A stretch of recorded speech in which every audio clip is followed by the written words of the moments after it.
Почнете од почеток со Бони Сала.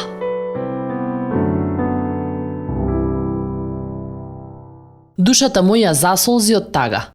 Зацврсти ме со зборовите твои. Псалм 119, 28 стих. Чарлс Спурџон беше познат проповедник и учител на Библијата од 1800-та. Но неговата сопруга, господја Спурџон или Сузи, имаше моќна служба на охрабрување, долго пред да почине нејзиниот сопруг.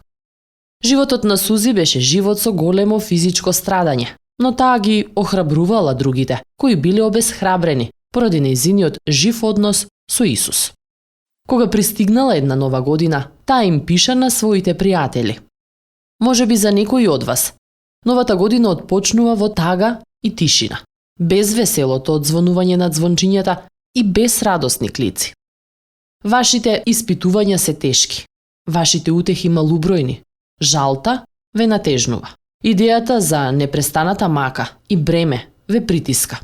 Попрво би завршиле во земјата, би одлетале да бидете во мир. Ги разбирам вашите чувства, признава таа.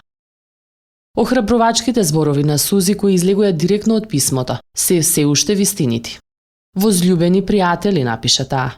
Ве уверувам одново денес, носејќи ја сладката и утешна сигурност дека вашиот благословен Господ ги познава сите наши таги. Го гледа сето наше страдање, ве надгледува во својата божествена љубов и грижа која не престанува и која во неговото одредено време или ќе ве ослободи, или ќе ви олесни. Псалм 56, 8 стих. Плаче Еремин, 3 глава, 22 и 23 стих. Псалм 31, 15 стих. Дали се соочуваш со тешка година? Стиховите од Божјото Слово, кои дадоја надеж на Сузи во нејзиното постојано страдање, се тука и за тебе. Не можам доволно да ја истакнам важноста, да ги истражувам самите ветувања во Библијата денес и да продолжиш да се навраќаш на нив.